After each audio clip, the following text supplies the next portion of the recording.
1. You're live. I'm live at before 10 o'clock Eastern. So we're out here in the ocean. I believe that's how it works. Somewhere on the There's an planet, it's 10 island a.m. somewhere between here and the international date line that's got 10 o'clock. Who came up with the time zones? When did that happen?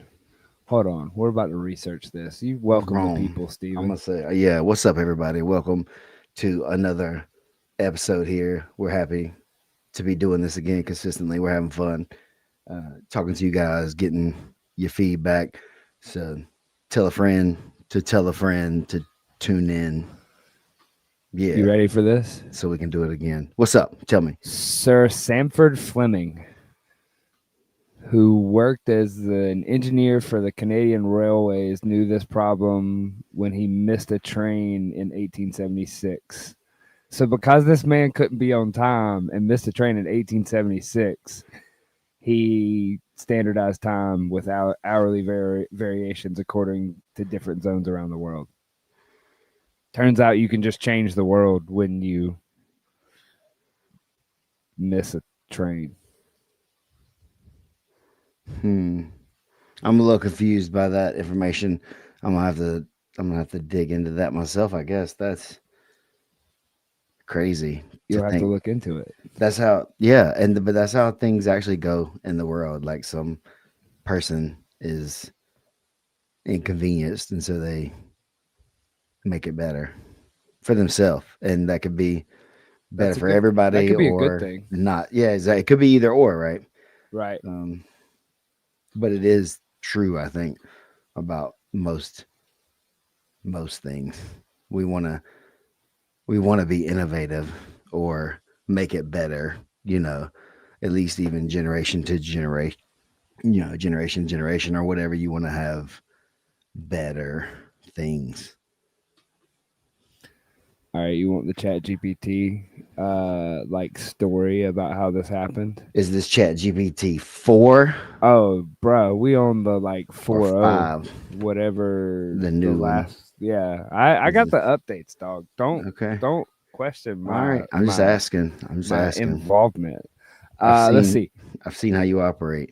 Hey, now. In 19th century, each town set its clocks based on local solar time, leading to a patchwork of timekeeping that was complicated to keep scheduling, especially for the railroad industry that was coming out. Trains crossing various local times faced challenges in maintaining consistent timetables, prompting the need for standardized systems.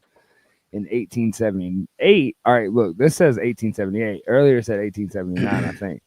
Canadian engineer Sir Sanford Fleming proposed, 1878 was when it happened, the world 24 time zones, each spanning 15 degrees of longitude. This concept aimed to synchronize the timekeeping globally. The idea gained traction and was implemented in 1884. The International Meridian Conference in Washington, D.C. adopted the Greenwich Meridian in England as the prime meridian, 0 longitude. This decision established Greenwich Mean Time, GMT, I never knew what that meant, as the world standard, leading the global adaptation of standardized time zones. The implementation of time zones revolutionized the global communication, trade, transportation, becoming a foundational part of modern life. Time zones are an integral part of daily life, governing everything from flight schedules to business meetings, ensuring smooth operation of international trade and communication. Time is made up, people. It's not real. Thoughts? So many. So many, and I'm trying some funny ones. I felt like that I was about to blurt out that might have been pretty inappropriate, but also true. I feel like, and that's interesting though. That if you divide it up into those segments, it's the 24 hours. So that wasn't a thing. No, not before this. Yeah, not before the 1800s, late 1700s. So before the 1800s, nobody had 24 hours in a day. Oh my God, what is this going to do to hustle culture? That's the thing. Was there a hustler? I'm confused now. That's what I'm saying. Like I'm stressed now for that because there's no such thing as 24/7 prior to Right. That's where time is a this. made up construct. It's Hours aren't real. but for social order, For society, hypothetically, that's what they tell us, that we have to have time.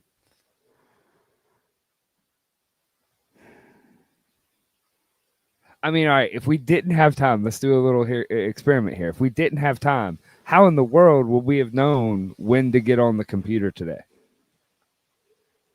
I mean, without time, if you believe Y2K, would have did it. computers don't exist, right? We just would have did it. We just would have got on here.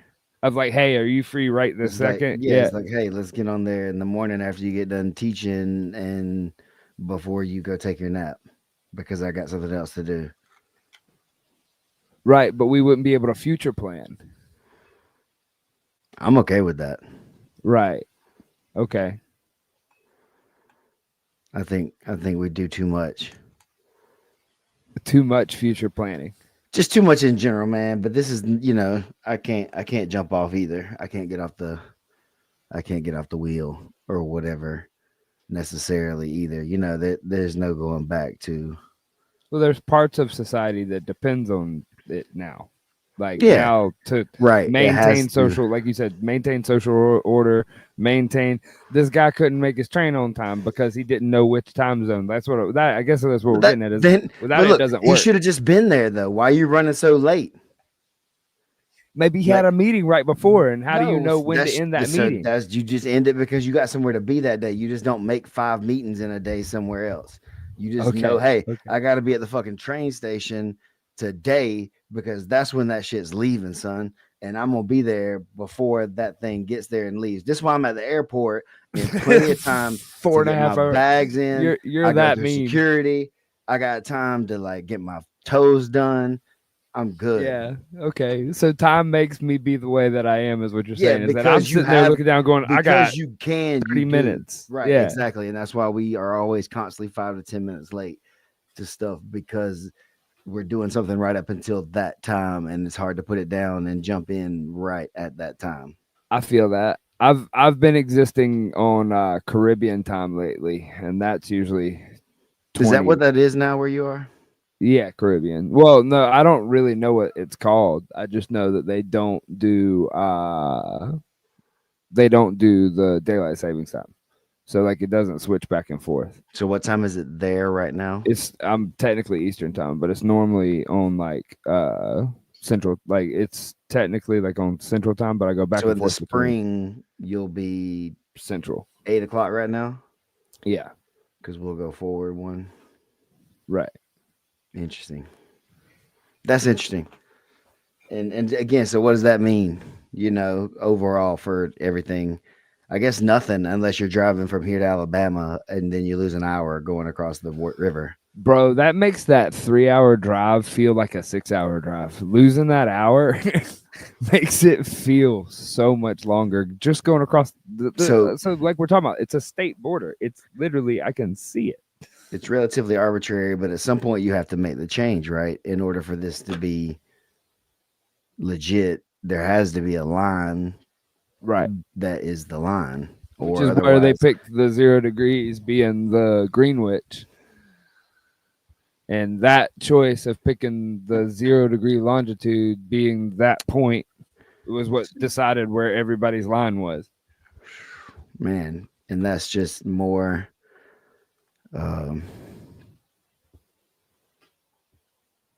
Whatever that is that you call it when someone's in control at a certain time, because that like a Eurocentric, I guess, idea. Well, I mean, it was in England, and so in the 1800s they were kind of in that dominant. That's position. What I'm saying. Yeah, right over there by them. And history's written by the victor, right? Typically, right. There's a lot of that goes on, but it's just like you're the ones, like you're the seat of power, I guess. So you get. That's what I mean. Is like whoever was in power gets to pick it. So maybe there were better ways to keep up with time, but we burned that down in the Library of Alexandria or whatever. Like maybe they did have other timekeepers, but you saw, which it is pretty advanced if you think about the fact that they were keeping time based off the local solar time. And so, like, Mm. just the concept of keeping up with the sun and, like, oh, that's what time it is here because that's where the sun is here. Like, that's interesting. What would that do to the time zone? Because they're just Some basically places saying, oh, don't have it's sun though. what? Some places don't get a lot of sun at certain times of the day, and others get more at certain times of the year. So that would be maybe that's factored into solar time that I don't know. Yeah, because Or it's the position of the sun. yeah, or maybe hold on one second. Or maybe it's like cloudy or whatever, really cloudy and rainy. How do you know then? Dallas Jones, what's up, my guy? Or, or like I said, do you just know that after the sun goes down and comes up, you go to this place because that's what you're supposed to be doing? Well, I mean, if all you're doing is you're like, say you're a fisherman, well, when the sun comes up, you're on your boat, you're out there, and the fish are moving, and you start fishing. When the sun goes down, you're putting your boat up, you're going home, you're eating dinner, you're going to bed, and then you're just rinse and wash and repeat. It doesn't matter if it's Tuesday, Thursday, or Monday. Mm, And it doesn't matter if it's 7 a.m. or 6 a.m. It's just whenever that peaks out, it wakes me up and it I go just is. fish. It just is. So I mean, there's argument on the fact that like that's the way that our brains are wired to be, and we've hijacked that and created time and given ourselves lists and given ourselves uh, motion. These apps that have AI in them that'll like completely like set your schedule up for you. Basically, you just wake up with an itinerary every day, and it tells you you'll spend 3 hours on this, 3 hours on this, 3 hours on this, 3 hours on this. Oh, look, it's lunch. 3 hours on this, 3 hours on this, and Just kill it'll. me. Yeah, I know, but hey, I think that I there's get it. I get it. there's power in the creative mind that's capable to work around that if you understand how to hang things on the hat rack. Like if you Mm. have the hat rack there to hang everything on, you can create the funnel to push that creativity through. I think that's where a lot of creatives, me personally, is one. I'm speaking from personal experience in this, is that like if I don't have a structure, don't have it, I don't know where to start. And so sometimes I'll just start in the middle. It'll take me three Mm. times as long to do something because I just like threw a dart somewhere to start because I have the big picture mind and I understand how to paint the picture and how to go into the little details and do that. But sometimes the end vision needs to be in a structure so that I know where I'm working. So maybe you're not supposed to wake up first. What? Maybe you're not supposed to be the first one to wake up. Maybe somebody else is supposed to wake up first and get it started. And then you come in later in the day. Yeah. That's job specification, which is what came from being able to keep time, right? But aren't some people morning people? And aren't some Yeah. people, I like night. I'm better at night. I'm more Yeah. whatever kind of people. Isn't that a thing? And so wouldn't that select for in a natural environment certain roles in the You would in just the fall into a certain job based off of how you. in the I don't know. tribe? That'd be interesting to look at if to see if like any of the studies in indigenous people were where it was like that. Where like how were their jobs determined? Was it based off of like availability, need? I mean, I guess a lot of it just you get forced into what because nature. That's the thing too is that you're It's talking about. necessity. Right. You're talking about from the perspective of a modern mindset that like you have all your basic needs met. If you're genuinely just meeting your basic needs, I mean biology takes over and you just work like an animal or I mean you are an animal and you just work off the animal instincts and you just feed yourself, further your genetic line.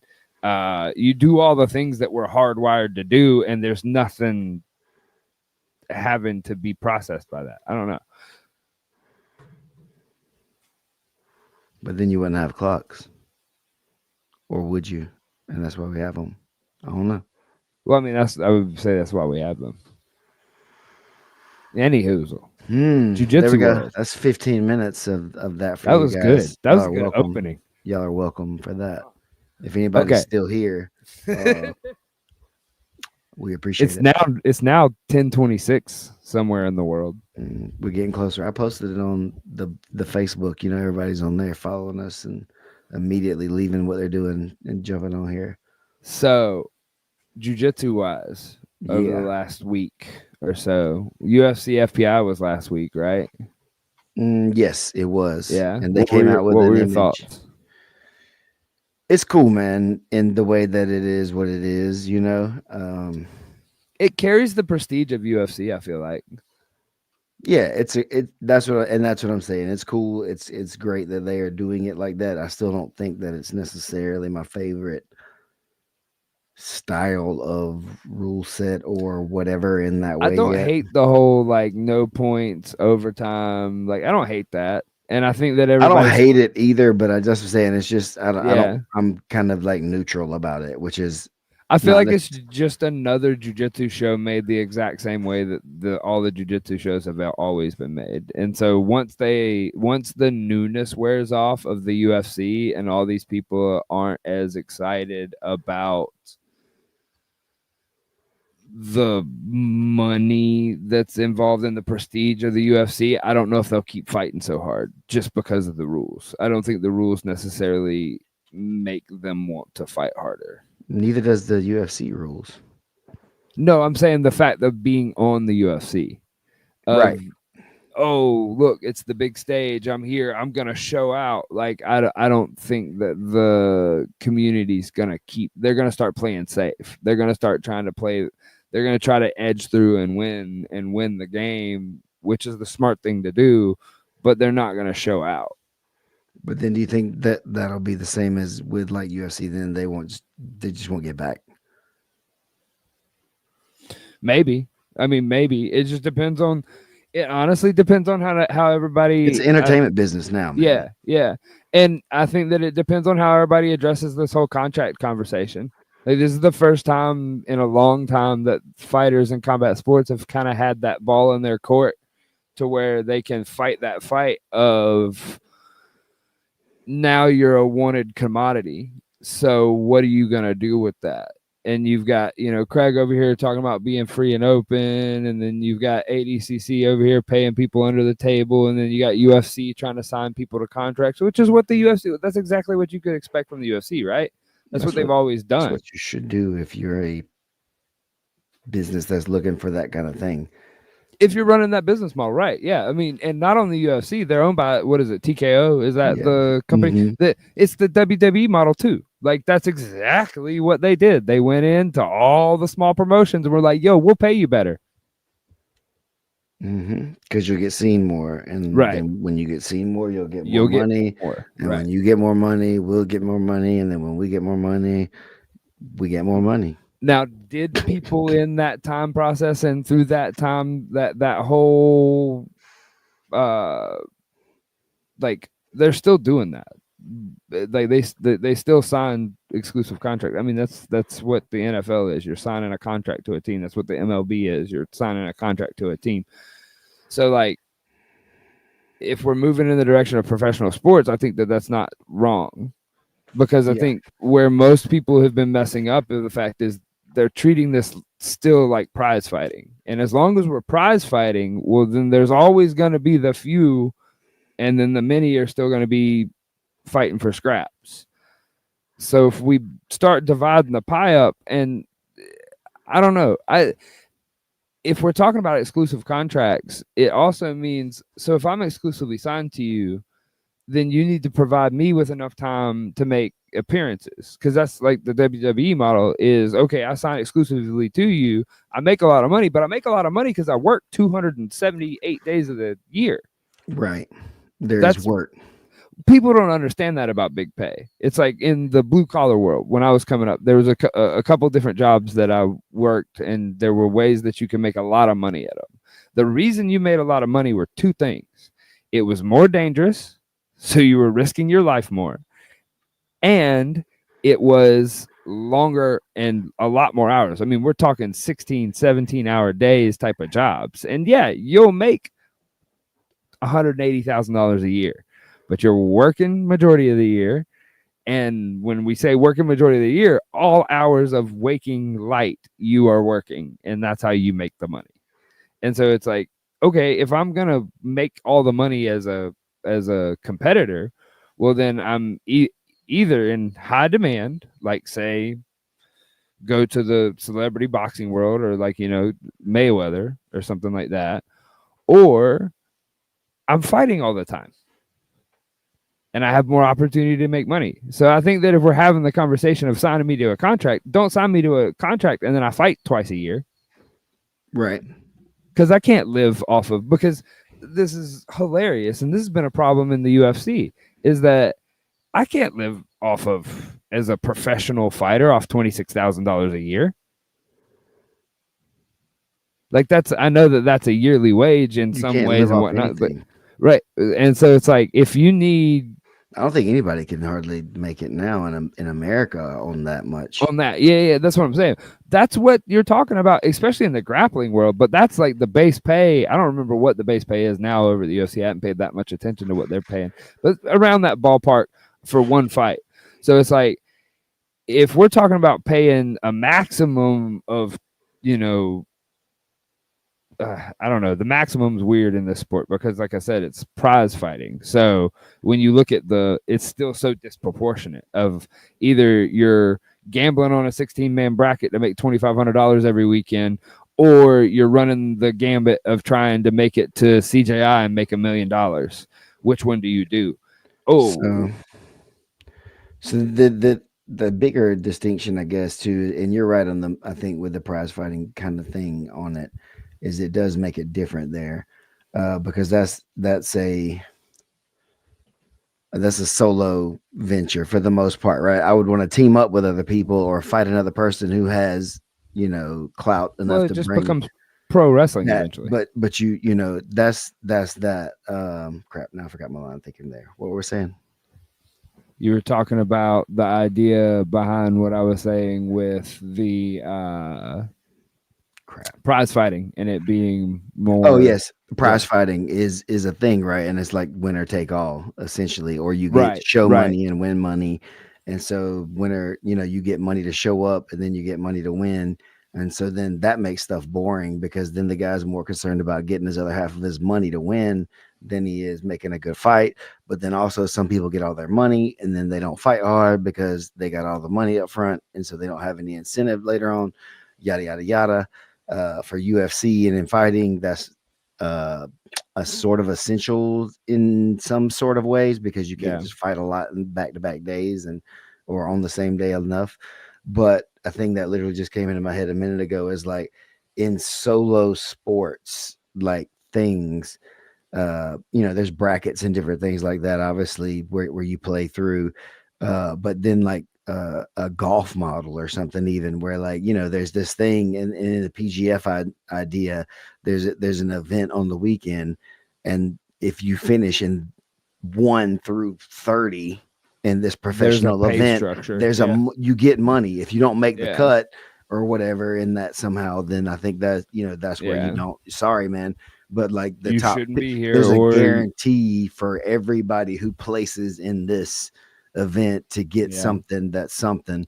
So I feel like, and Which again, though, leaves that it would have to open for happen a your lot. It would have to which, happen a lot to make it feasible. You have to be you on the right. road. You on the road, 30 weeks a year or 20 weeks a year. I don't know what it is. And it is what it is. You got to be out there and doing it, or we got to be in studio doing it consistently enough for y'all to have enough opportunities to make that money to be enough money to be millions of dollars a year. Yeah.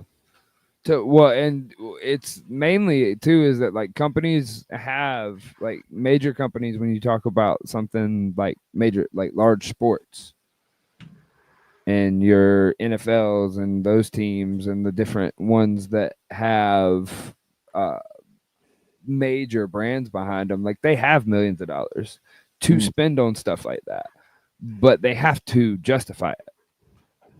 And so you have to give them a reason to spend that amount of money on it. It's just like the teams the teams now in your major sports, MLB, NBA, NFL, F1, NASCAR, College. college sports. Yeah, I mean, well, college sports has been a billion something dollar business for years. But now it's open for business. Yeah, yeah. I'm glad that they finally opened it up and talked about what it really is, in the fact of having just actual money changing hands across the table to where we see the business that it is. Because like I think that that'll help the athletes, and it's again paying athletes for their efforts and giving them guidance on a way to make it a full-time thing.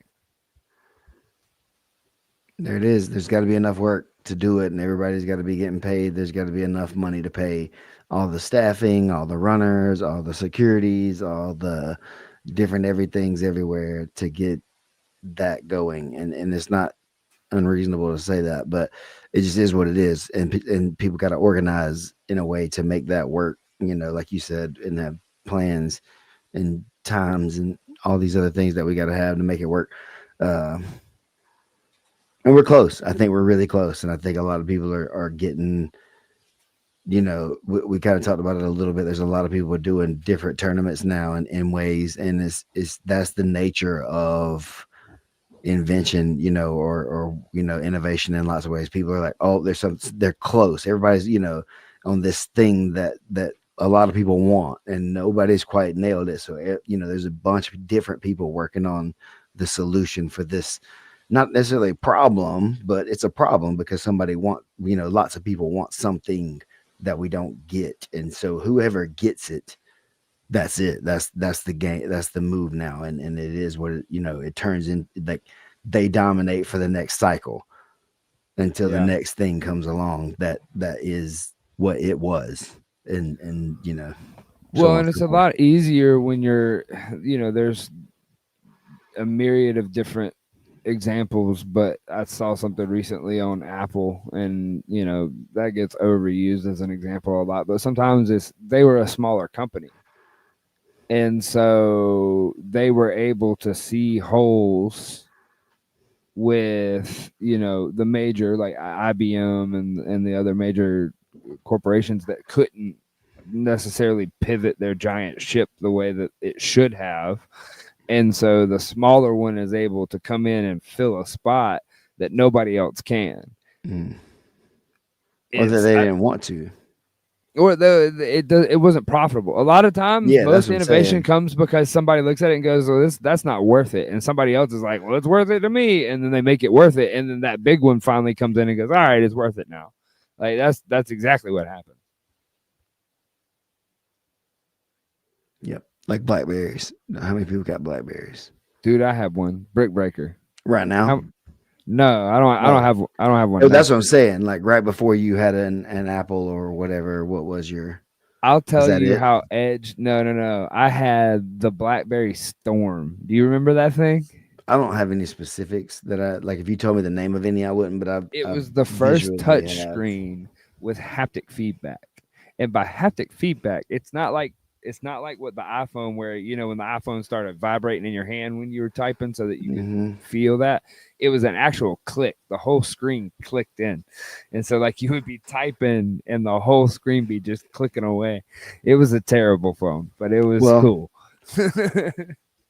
so that is because the dude who came up with Blackberries or whatever, the whole thing for them was The keyboard. the keyboard, and he thought Right. how cool it was. And then when it was time and Apple was coming out with the iPhone, Yeah. it didn't have the keyboard; it had it on the screen, and so Right. people wanted the screen thing, but he wanted the click. He was like, "It's got to have the fucking click," He like that was just his thing. It's like this is what made us is the clicking, like the thing. That's the Yeah. thing Yeah. is the keyboard. What Yeah. do you mean? And everybody's like, maybe not. And he's like, no. And so that's when you got what you got. Yeah. It's Turned out because it was the ball. That's what makes me think of the BlackBerry is the the little like trackball the thing. trackball. Yeah. Yeah. Yeah. That's pretty cool. Yep, that was a big one. But yeah, so like that's the thing. Everything comes and goes in cycles, and if you're quick to adopt, then you're stay alive longer in that way. And if not, then you sooner die out.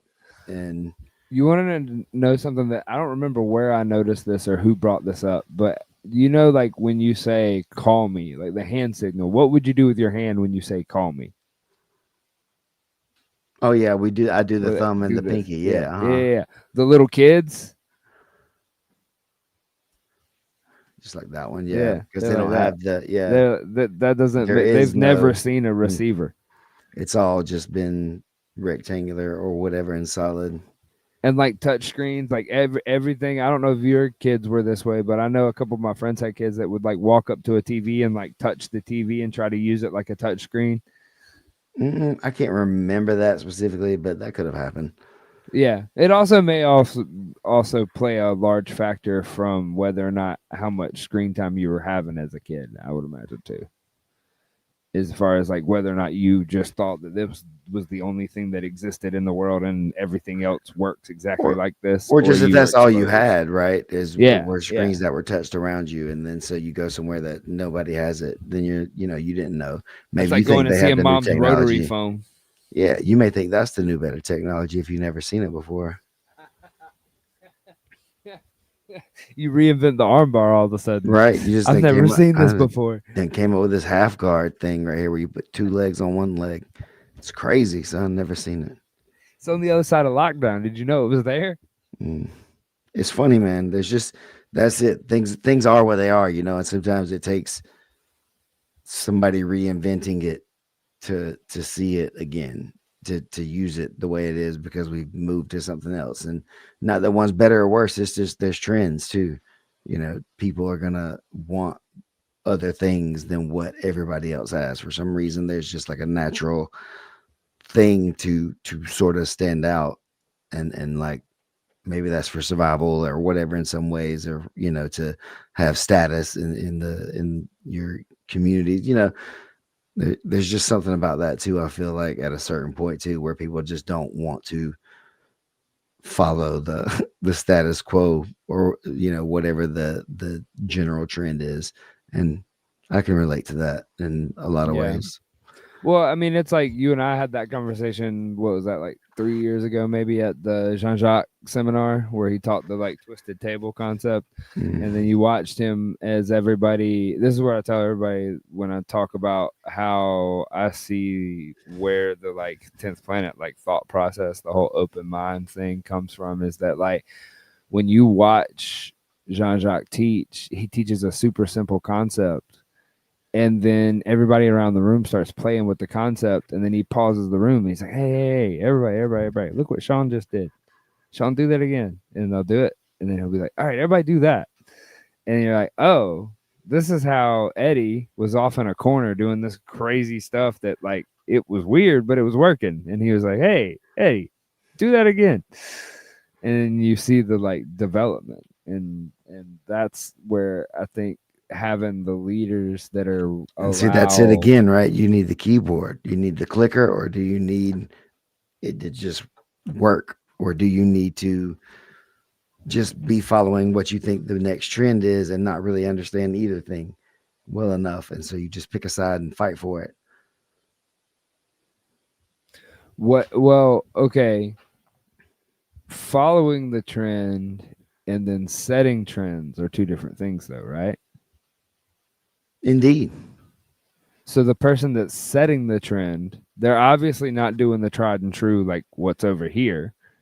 What differentiates them from somebody who's chasing trends versus setting trends? I think it's kind of like you said, it maybe just that, and sometimes for jujitsu, it could be your limitations in some way force you to play it in another way.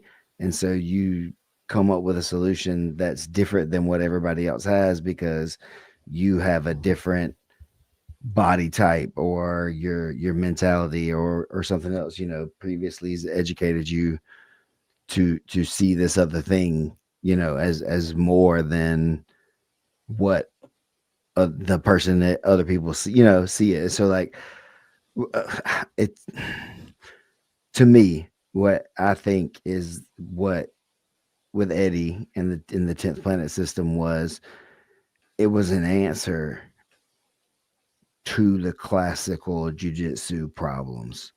The dilemmas that everybody just kind of like left out there in the ether. It's like, because at a certain point, it becomes like repetitive and almost incestuous to where everybody's like just we're just repeating the same things to each yeah, other over and over and over again. This yeah. works for them, so this works for us, and this is what you do.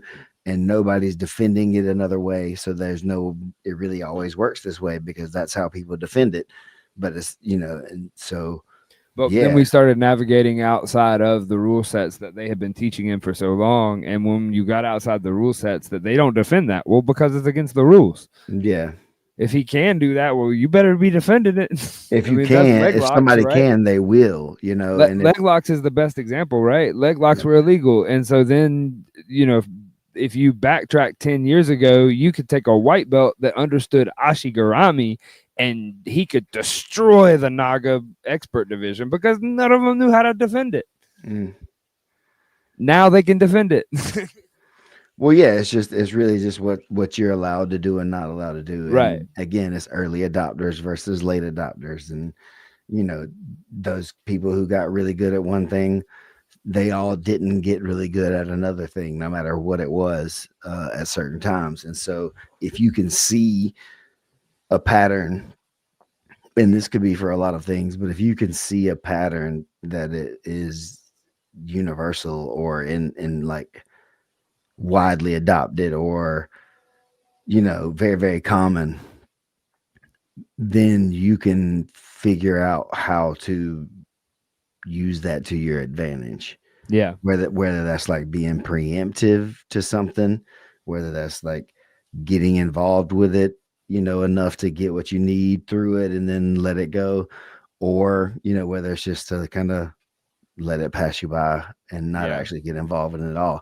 Yeah. And that's a very jujitsu kind of thing in the same way, right? Because you can have a really good grip on something or a person, but then if the situation changes, that same grip could be the one that gets you really killed, if you hang on to it too long, or if you're able to quickly see that that's the grip, from a good one to a, oh shit, it's quickly turned bad. You have to let go as fast as you can to preempt the next thing that's happening, and switch to another grip, or It's the pattern recognition, right? realize that there is no grip now and it's Yeah. something else, and that's the thing. And so everything could be good or bad. It's just, and so there, it's just kind of, it just is. And so in each moment, it really boils down to what's happening. And then jujitsu is intention. And I guess it's everything, but specifically back to that, it's about what you want to do more than what's, always available, I guess I'll say. Yeah. Well, and sometimes focusing on what you want to do versus paying attention to what's there and available is the whole dilemma there, anyway. Right. Sometimes it's good, and you come up with a new strategy that can be the new widely adopted thing, and everybody sees the value in that. Okay, cool, and then everybody adopts it, and now it's just commonplace, and now you got to come to a new thing that is an old thing that people forgot or aren't using the same way to become effective again or whatever. Everybody wanted machines, machines, machines, and so now now what pays for a lot more is handmade, quality handmade artisans, real quality handmade stuff. Is everybody really sees the value in that now because everything's just been so machined, and there's everything's, oh, it's just, this is the same as that other thousand of those things, but everything Do you that gets think a they little. saw that value in the time that, I mean, obviously No, they no, did, it was troublesome. It was annoying. It was a problem. We got to do all this but extra yeah, work they every time in still, some ways, but it but just had still to. they made everything. Like, why would you make intricate things? I remember at one point that like there was this bed that was this antique bed that came in like 27 pieces. It was a beautiful piece, but like you're saying, why would I make this thing so complicated to put it together and then make another one? Like, Okay, why wouldn't they just make them more simple? Which I guess that's kind of what they've done with standardization. so that's what I was saying. Are you saying that why would this person make this one thing and then Right. If you're make saying like another? like if you're saying that they didn't value the like artisan of things, well then why did they make it so complicated back then anyways? Why didn't they try to make it more simple and Okay. easier then? So Here's a, why would you carve something beautiful versus something practical? okay. Well, beautiful is because that's you want to, Okay. right? Okay. Okay, That's that's one the thing. want to thing. Yeah, Okay. beautiful is one thing, right? But like intricate or difficult or specifically in a certain way, maybe it's Sometimes it was because it had to be that way to make it work. shit. Maybe you just overthought this, man, and you built this thing way too complicated. But that's the only way you thought about it. You didn't think of the really simple version. Nobody taught you how to build these things. You've never seen these things. You've only heard about it, or you saw somebody had something like that, and so you just like, I'm gonna build myself one of those. And so you're super autistic, and you just make the best version of that shit ever, and it's still out there somewhere from the 1700s. Yeah. Yeah. And people are Yeah. like, this is amazing. It's lasted from a trip across the ocean and Yeah. some world wars and all this stuff, and it's like just some autistic dude that was just alone for all this time and had nothing else to do. I mean, everybody was kind of just bored. Like, if you didn't Right, have the internet, if right. we couldn't sit here and make our own Hell radio yeah, show, like, let's grapple, son. Let's run it. Let's get after this or something, or we'll go dig a hole for some reason, see what okay, happens. we'll go build a pyramid. Yeah, Yeah, okay, make a yeah, wall for some reason here and jump off of the wall. That'd be fun. Get that wheelbarrow and see what happens. yeah. I mean, okay, I see what you're saying. Humans will entertain themselves however Yeah, man. they see Like fit. if you have basic necessities met, then it becomes entertainment. Yeah, okay, huh. That it's interesting to talk to people.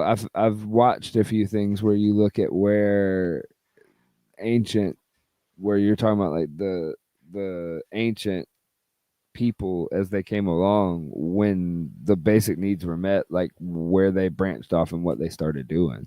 And I mean, that's agriculture. Once they figured out agriculture and you could feed a bunch of people at the same time, now everybody's not focused on just like scavenging what they can find out Mhm. there in the prairie. Tools. Like they can do stuff, they can do other things.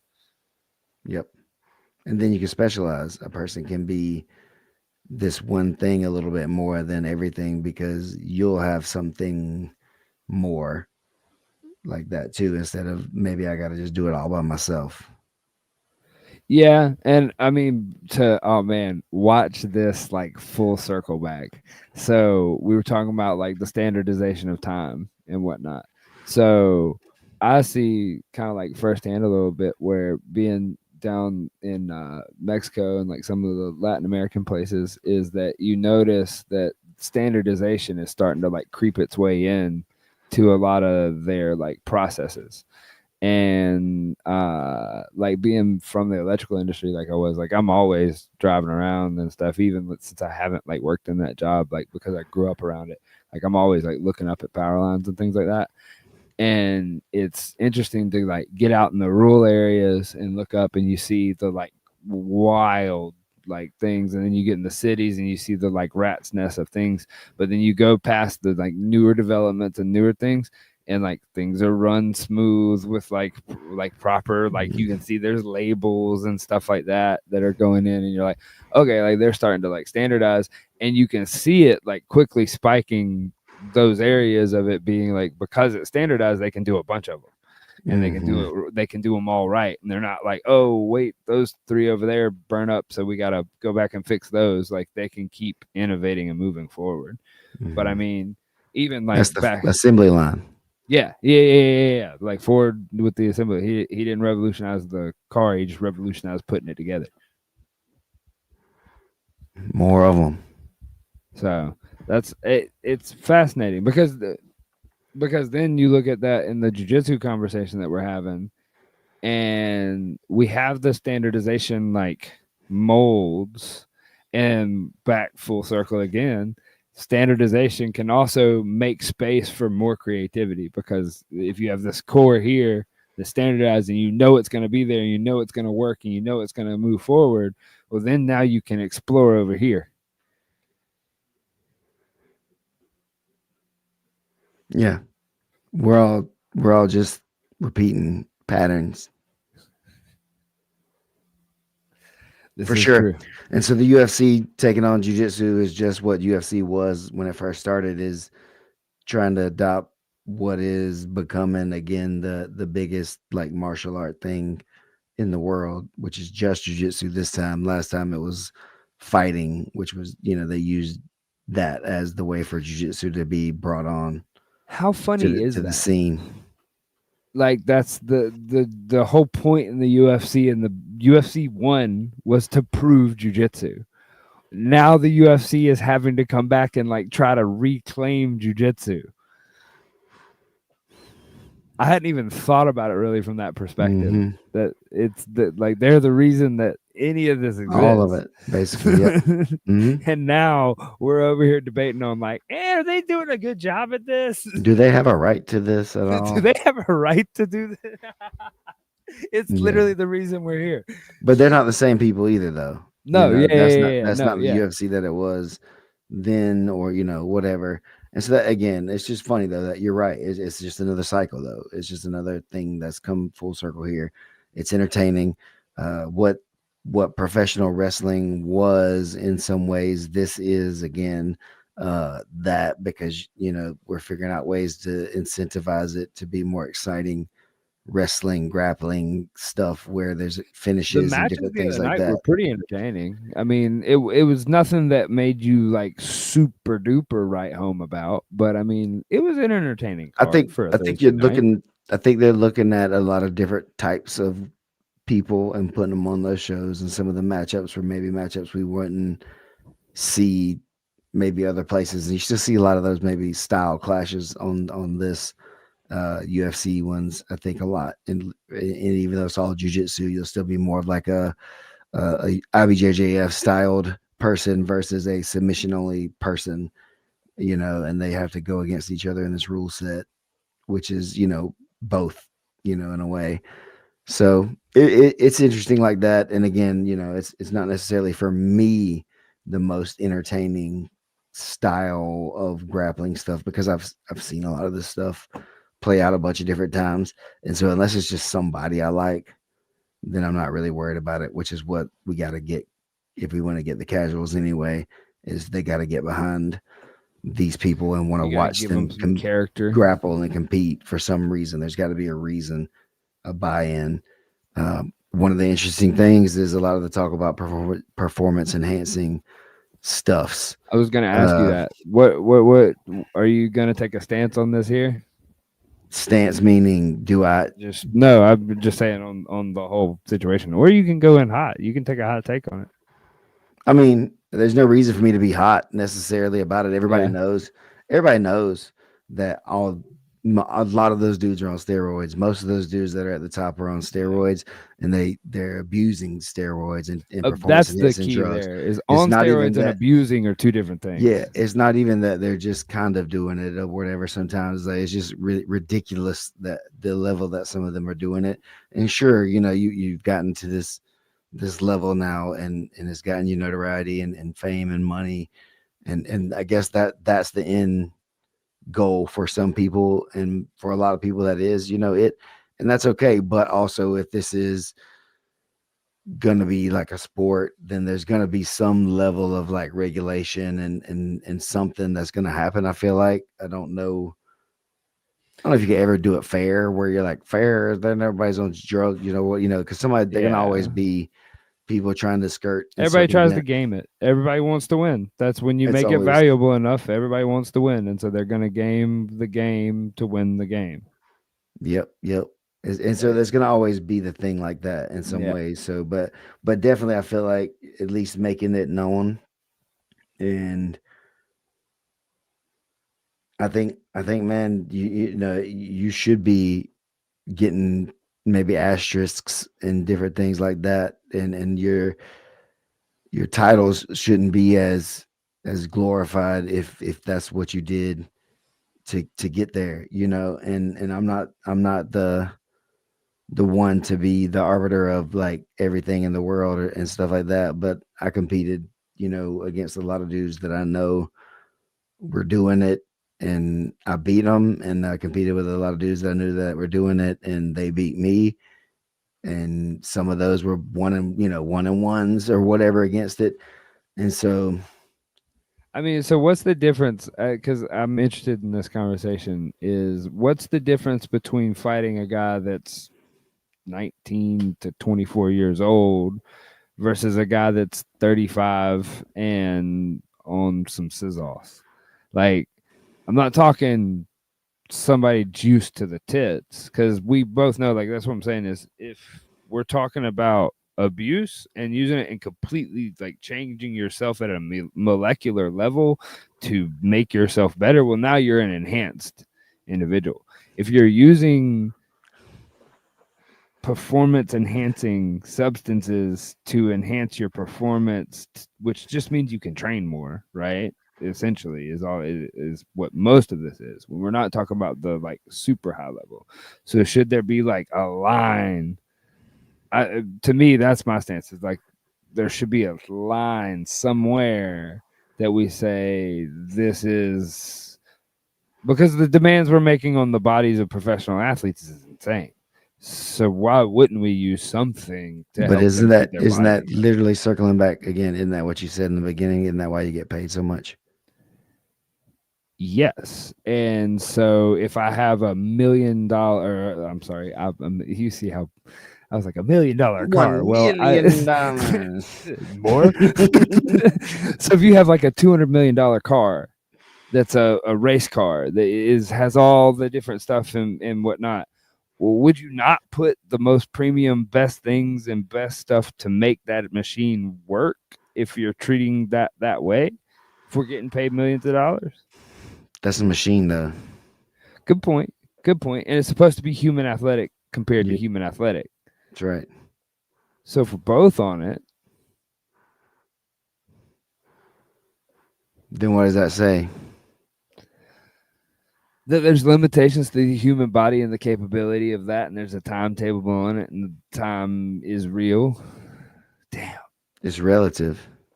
Okay, relative. I like that better. I can deal with relative. And that's it though. But like that's the thing too. And so for me, younger me was like, yeah, whatever. Let everybody do what they're gonna do. It doesn't really bother me per se. It makes me a little upset in some ways. But I had learned to use like my body as a weapon, and even the way it looked uh, was a way to some subterfuge, I guess, in a lot of situations against people. Uh, Okay. so for me, I learned to just think about it in a different way, similar to maybe like Dan Gable said, was like I thought you were weak, maybe because you had to choose that already to even get to this point. You didn't believe in yourself enough to not, you know what I'm saying? Yeah. Uh, but did that make it not true that they were getting, way better and had, Better recovery, performances all and that better kind of stuff, recovery and all that. exactly. Yeah, yeah, yeah, yeah. Like then I would have had I been on the same level they were at or whatever, then Right. then yeah, of course they did. But did it always, the saying, it doesn't always mean anything. There's lots of dudes on lots of steroids and performance enhancing stuff that don't ever make it anywhere because that's not the only that's what That's I'm not the saying. determining It's factor. not Yeah. That's not the Yeah. determining factor to making it, but it definitely, when you're at the top 1%, if you It need to keeps you get at the if you need 1%. another 0.4% or whatever, or another 0.1% or another 1% to get over the hump, it can definitely be that. You know what I mean? And so that's the thing, Yeah. is like, when is it okay to start doing that? And as a society, do we condone this for our children and for our future? And if we are doing that, then what does that say for us going forward?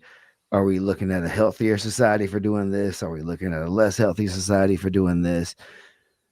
And are you telling the kids that this is what they have to do to be successful, and all the kids who are just, making it are all cheaters, and everybody has to be, not doing what, they could normally to make it. And it's like, that's not true.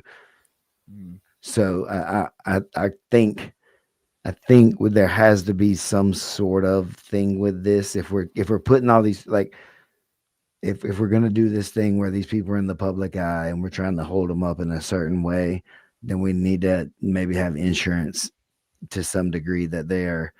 I know that you not want to be a role model, and that's cool when people don't want to be role Yeah. models. I'm not asking you to go out here and sit and talk to kids and tell them what to do with their lives and all that kind of stuff, or anything like that. Even Yeah, but if you find yourself, because what you're talking about is going out and achieving and becoming the top 1% or top, like beyond the top 1% of something, because we're arguing, and this is what people like Mikey argue, is that that percentage that are majority on something that's a performance enhancing drug. So if you're having that argument, well, you, whether or not you wanted to or asked to, you have propelled yourself into the limelight, and now people are paying attention. It's just like every artist that gets older, the you listen to Method Man or the guys from Wu Tang or like any of the different ones, as they get older, their message changes a lot. And they go, yo, that was me when I was 23. Like, listen to me now. Like, because you didn't you know know what I'm what you saying? didn't know. You don't know what you don't know, right? And Right. young me wanted a lot of stuff that I don't want now. Right. I'm glad I didn't And get a lot didn't of the realize stuff. you didn't want it until you either Heck got it or yeah. saw somebody Heck else yeah. get it. Yeah. Yeah. And And it's like, that's do you want to be at the top 0.5% and have that target on your back and feel all that pressure and stuff? Because if that's what you want, then maybe this is what it takes to stay here. they say it's lonely at the top for a reason, Yep. and it takes what it takes to get there. And we're seeing it in lots of industries and things like that where people are doing whatever they got to do to get So, in some of these positions. a quick and question. and And you that's and so then again, one more, like, it comes go to ahead, go ahead. you as a person, you as like within your house or your family or whatever it is, saying and teaching what you think and feel is right to do, and not jumping into everything that you see everybody else doing. Yeah. Will you come up short sometimes? Yes. Will people beat you for things that you didn't think they should have because they cheated somehow? Yes, that's how the game goes, and that's literally what we try to teach our kids all the time when we're out here at little league or whatever it is. If somebody has a bad call or anything like this, that's what we're trying to do, is learn. Sometimes it's not even about fair or not fair, it's about things happen, and sometimes you just got to accept that things happen and keep it pushing. See, and now we see in society a lot of people, somebody makes a mistake on a call or something like that, now they ruin the whole game for everybody because their kid got called out or whatever it was, or their kid didn't get what they thought their kids should have got, and so they're going to ruin the game for everybody. And Yeah. that again is now what maybe's happening with Yeah. some of these things. Exactly. It's like Yeah. we're Yeah. ruining the Yeah. game. Because we're If arguing about something that, yeah. Yeah. it's important, but it shouldn't be, Right. because that's not what we're trying to do with this. I don't think. But Yeah. now that people need to make money, because money's such an important, again, such an important thing. You do what you got to do to set up yourself and set up your kids and set up their kids to be, financially stable, because as a human, that's what you're supposed to be trying to do, is you want to see your generations set up to be able to continue on, right? And if you got to sacrifice yourself for that, then as men, that's what we do, It's supposed to and be. so it's just Yeah. another version of that in some ways. I could understand, but but this is sport. This Right. is not real life. Right. So, well, and on the note, like I was just thinking about the fact it's like when the Lance Armstrong stuff came out, and then they ran it back to find out who the clean athlete was. What was it like? I think it was like place Seventh or eighth. 18 or something like that. Mm-hmm. They ran way back in the pack to find somebody clean. And then I started running through my head of all of the idols that have been sports idols that have been at the top. Name a clean one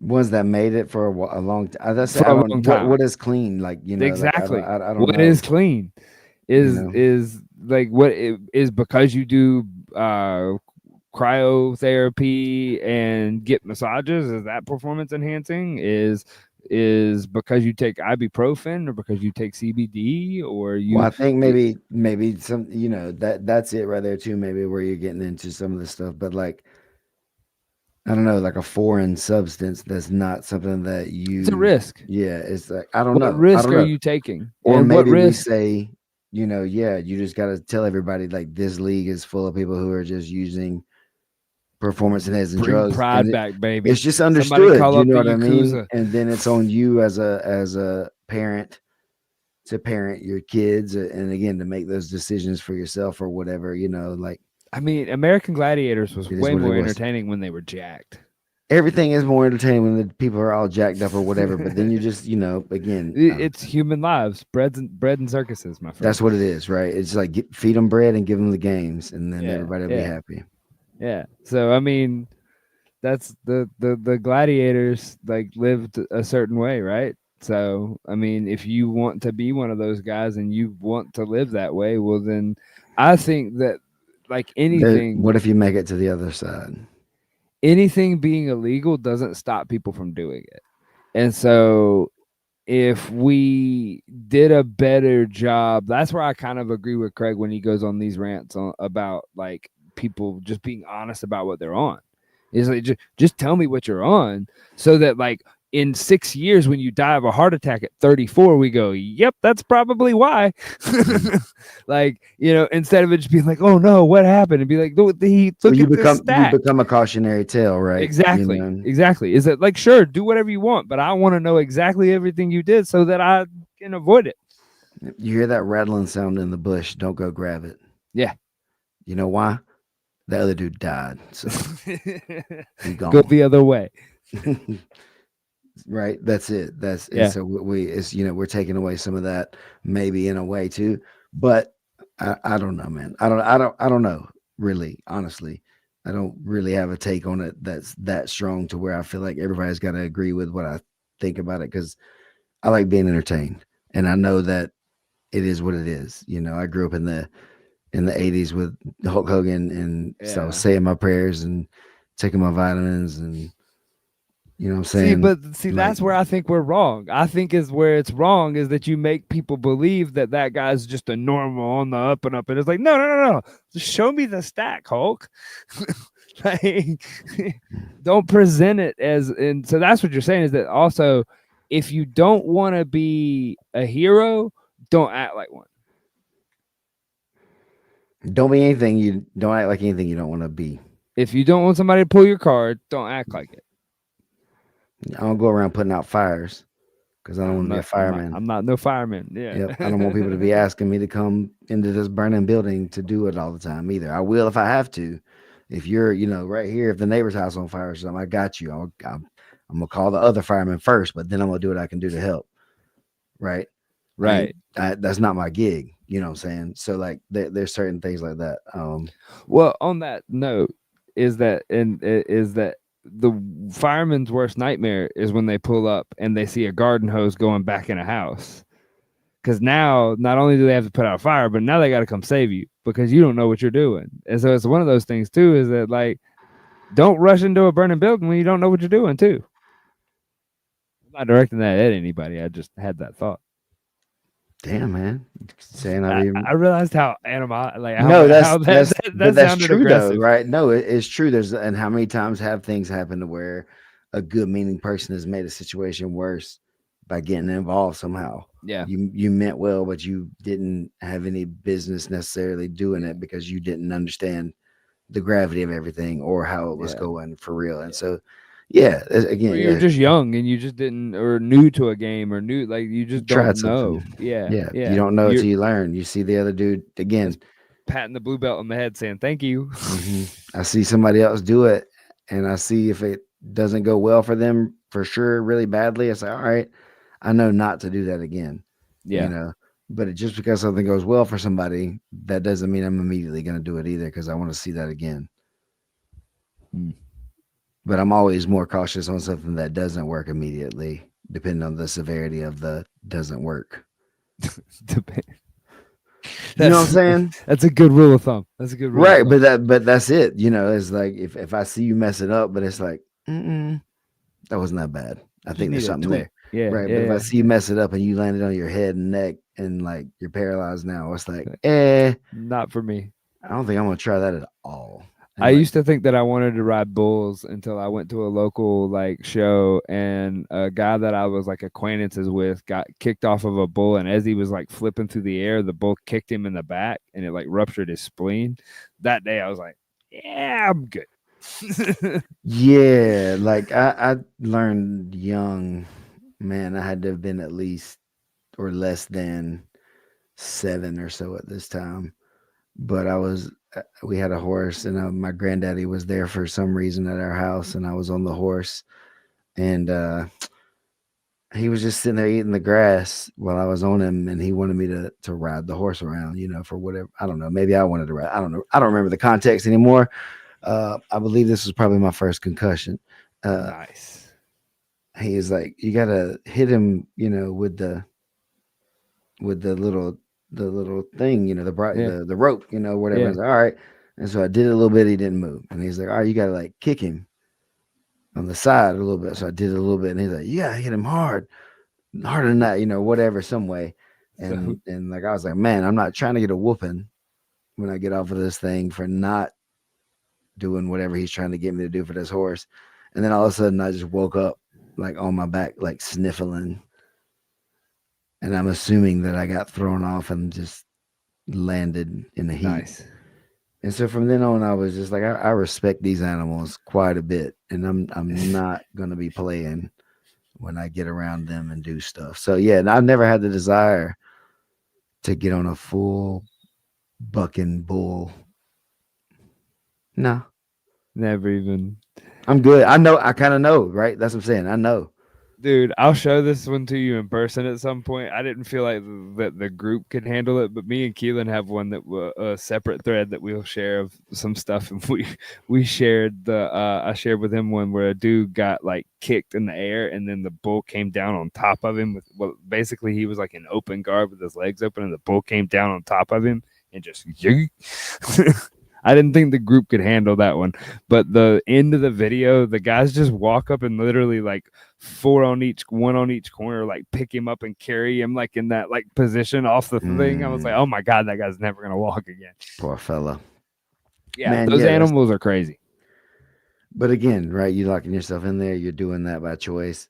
Is it our job to To tell them stop you. not to do it? I mean, I guess That's a that's the good same point. thing, right? It's When we talk PEDs too, especially in this world, like we're talking about two men or women that are agreeing to step in and harm each other for entertainment. that's what I'm saying. So like I Why don't are we telling them what they can and can't put in their body? it's up to you. I guess that's what I say. It's up to you to what kind of person you want to be.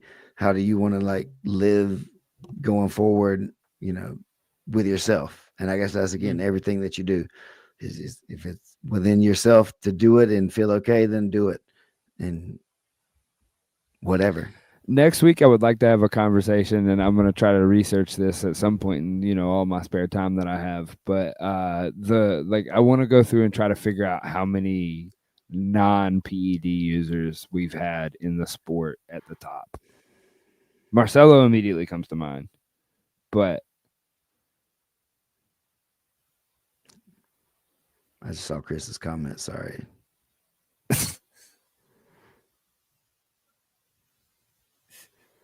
hey, I don't anyways, decide what you can and can't handle, Chris. We're not saying that. We haven't decided what you can and can't handle. We just are deciding whether we want to see it. well, and we're more of just discussing the people that are in the community that are outright like calling people out and saying things, and we're like, well, let's have a conversation about it. Let's talk about it, as opposed to it be one side yelling at the other side that they're wrong. Yeah, I think maybe there's a level of it that could be okay, right? As agreed upon levels of it or whatever. I don't know, man. I don't know. Therapeutic doses of things. I don't know what that's what I'm saying. I don't know enough to Right. say. I'm not a scientist. I'm not a doctor. I don't really understand how all of it works exactly to say Right. enough to really say that I feel such a strong way, except for, when people are abusing it, it's obviously really bad for everybody. I think. Yeah. When you have deaths, when you have people that die from it, when you have, because then that's the thing is that you talk about being examples to kids. Well, then now the 16-year-old thinks, oh, well, to make it in this thing, I got to be on whatever. I'm going to get on this stack. And it's like, dog, you're 16. Like, no, like that guy's 38. He's barely clinging to the career he's got. Like, don't make the same decisions. And so, like, having Man, that instruction, I think, is the important part. there's a thing I think about a lot more, I guess, and that stuff I thought about in the last couple of years at some point in regards to something like this, and this is why I started having like a little pause in on the conversation. Some is like I have a friend, or and when we were kids was when the home run chase, Mark McGuire, Yeah. Sammy Yeah. Sosa thing was going on. And I heard a podcast or something, and it's what like brought it back up to my memory. Some writer saw, and it just happened to see in Mark McGuire's locker a bottle of something that was Androstein or whatever, Androstina Stein, whatever it is, Whatever the that one. actual Yeah. dose. The And so when that happened, he asked him about it. And so then McGuire told him, yeah, this is what I take. This is what I'm taking to, you know, be what I am yeah to essentially. recover and to do all the Yeah. things. Yeah. And so it was essentially a PED, I guess, in and of itself. It was some sort of hormone Yeah. enhancing supplement thing that definitely worked in the athletic or getting bigger, stronger, faster mindset of that era. Uh, Yeah. Some of these guys' helmets got bigger. and I remember being a kid. I don't remember how old we were, but my friend said this about the stuff and was like, "Yeah, he's using this stuff." And then he got some Yeah. and used it. I don't know how long. I don't know whatever. I don't know anything. It could be completely unrelated. But a few years later, he ended up committing like suicide Yeah. and had a lot of mental problems and things, and like Yeah. had different things going on that were I don't know about. I was too Yeah. young and didn't know enough about enough stuff or whatever. But man, we were definitely young then, 13, 14 years old. And so that had to do something to his natural Yeah. makeup and chemistry.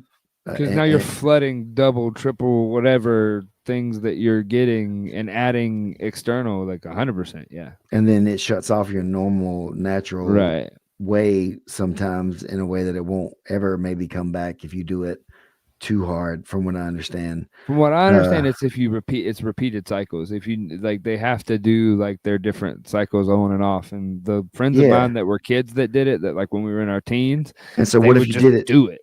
Yeah, but then that's what I'm saying. What if you did it at the point when you were supposed to naturally be getting your most? And so you never turned it on Yeah. naturally. And Yeah. so, and then you try to stop at some point, but you never understood.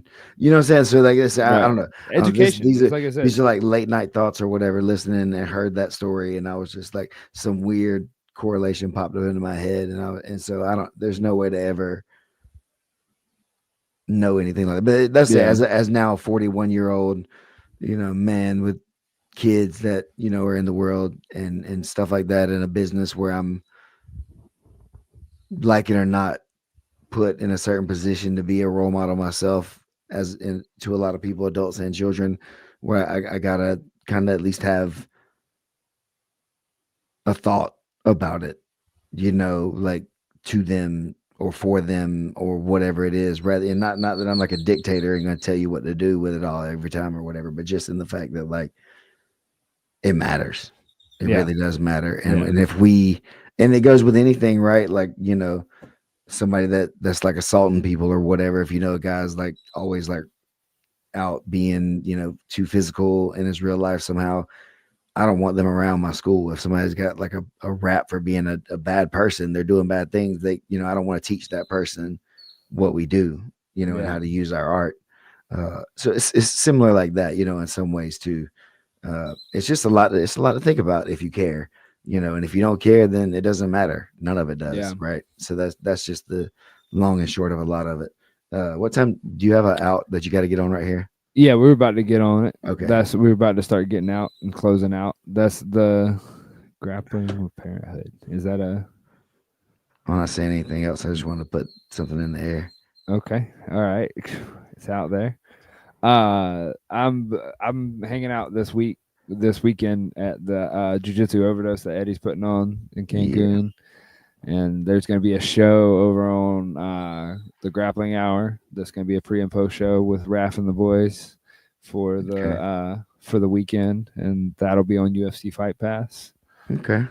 And that's what I got going on this weekend. That's gonna be Well, exciting. maybe I'll try to tag into some stuff with y'all, even though I can't be there to do Yeah, everything this time. That'd be fun to jump in and get involved a little bit.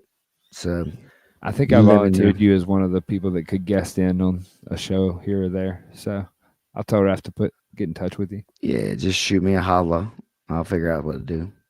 What do you want to leave the people with before we cut out? Man, yeah. So not a ton of the jujitsu stuffs today necessarily, but it always kind of is a metaphor or whatever for greater things. Um, man, happy to be here. Grateful. Love you guys. Tune in again next time. We'll talk about either the same thing or a different thing, and that's it.